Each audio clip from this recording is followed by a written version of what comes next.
I don't know why I agreed to go to that party. I should have known better, but Michael made it sound like it would be the night of our lives.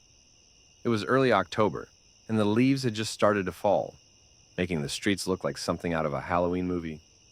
Everything about that night felt off, even before we left. Michael and I were in our first year of high school, both young and reckless, with no sense of danger. He convinced me to tag along to a house party on the other side of town. I wasn't even invited, but Michael promised he could get me in, saying he'd been to parties like this before. He knew the older guys hosting it and said they wouldn't care if I showed up. I didn't have my license yet, so I was stuck riding with him. In hindsight, I wish I'd just stayed home. We pulled up to the house around 11 p.m. It was an old, run-down mansion that looked like it had been abandoned for years. The kind of place people tell ghost stories about. Its windows were broken and graffiti covered the walls. Cars lined the driveway and spilled onto the lawn. Their windows fogged from the cold.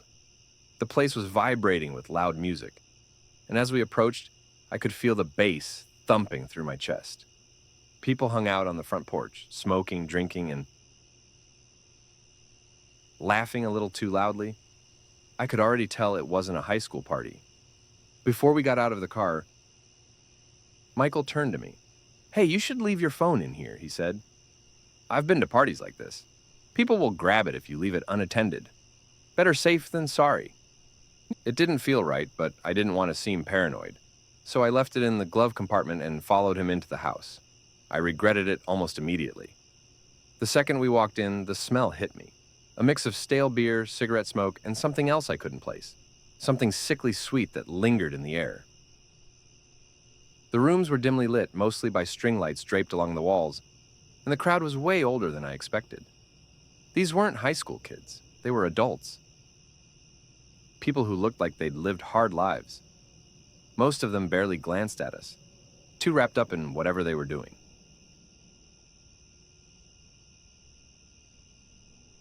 Michael vanished into the crowd almost as soon as we walked in, leaving me alone and feeling more out of place by the second. I tried to look like I belonged, nursing a drink someone had thrust into my hand. I figured I'd find Michael later and we'd leave together, but as the minutes dragged on, I started to feel uneasy. I finally decided I'd had enough and wanted to go home. I searched for Michael, pushing through the crowd, but he was nowhere to be found. My stomach tightened as I realized how vulnerable I was. No phone, no idea where I was, and no way to contact anyone. Panic started to creep in, and I knew I had to get out of there.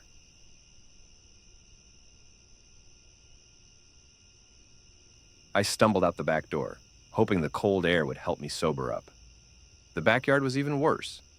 Groups of people were huddled in dark corners, whispering and laughing in a way that sent shivers down my spine. I realized just how isolated I was. The neighborhood was one I didn't recognize, and I had no idea how far I was from home. I leaned against the porch railing, taking deep breaths and trying to calm down. It was pitch black, with no streetlights in sight, just an endless expanse of road stretching into darkness. I needed to get home, and fast. I walked to the edge of the road, my mind racing. I could either wait for Michael and hope he came out soon, or start walking and hope to find a familiar landmark. I chose the latter, figuring the sooner I started, the sooner I'd be home. The wind was picking up, and I pulled my jacket tighter around me as I walked, each step echoing in the silent night. After about 15 minutes, headlights appeared in the distance. I stuck out my thumb, desperate for a ride, and the car slowed as it approached. It was an old gray pickup truck, rusty and worn, with dents along the side and a cracked windshield.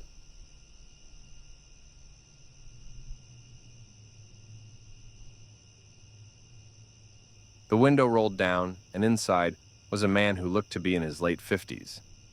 His hair was thin and greasy, and his face was covered in a scruffy beard. He looked rough, like he'd spent years working hard labor. Something about his eyes bothered me. They were cold and flat.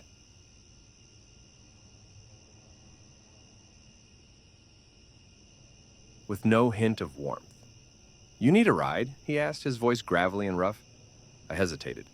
Every instinct screamed at me to walk away, but I was freezing, and the thought of wandering alone in the dark was almost worse than getting in the truck with this man.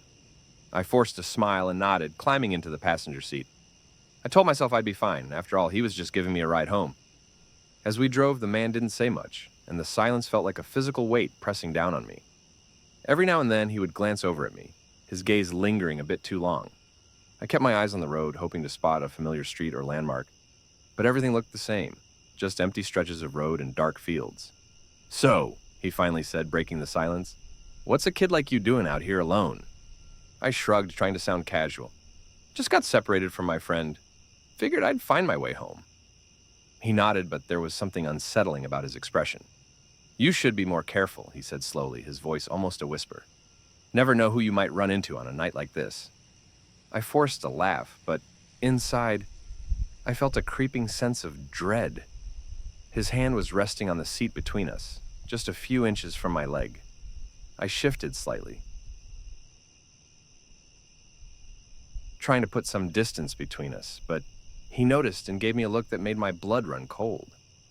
As we passed the intersection where I thought my house was, I felt a surge of panic. "I think you missed the turn," I said, my voice shaking. The man didn't respond. Instead, he just kept driving, his grip on the steering wheel tightening. I glanced over at him, and he was staring straight ahead, his eyes fixed on the road. I tried to open the door, but it wouldn't budge. My heart raced, and I could feel my hands start to shake. I cleared my throat, trying to keep calm. Sir, you missed the turn. My house is back there." He glanced at me, a slow, sinister smile spreading across his face. "We're not going to your house," he said, his voice cold and empty.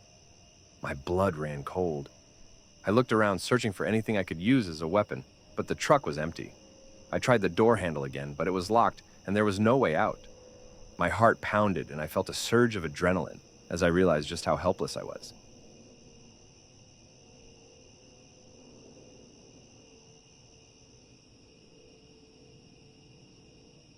"Please," I whispered, my voice barely audible, "just let me go." He laughed, a low rumbling sound that made my skin crawl.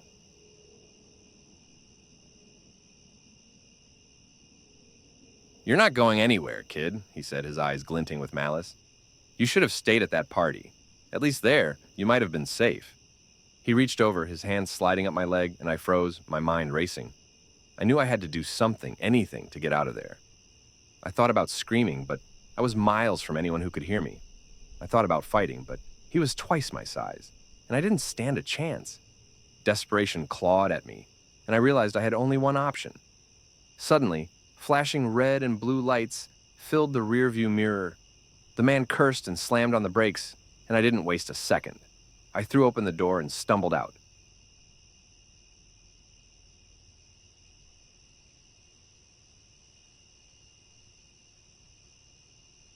Running toward the police car, my legs shaking and my heart pounding. The officer stepped out, shining his flashlight on me. I babbled incoherently, pointing back at the truck, my words tumbling out in a frantic rush. The officer took one look at the man and stepped between us, his hand resting on his gun. "What's going on here?" the officer demanded, his voice firm. The man in the truck sneered, his face twisting into a mask of anger. "Just giving the kid a ride home," he said, his voice dripping with venom. He looked lost. The officer didn't buy it. He motioned for me to get into his car, and I didn't hesitate. As I climbed in, I glanced back and saw the man glaring at me, his eyes burning with a hatred that I knew I'd never forget. The officer took me home, and I stumbled inside, numb with fear and exhaustion.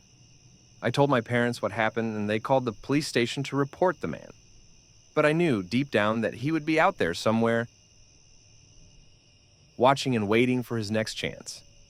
That night changed me. I never went to another party with Michael, and I never hitched a ride with a stranger again.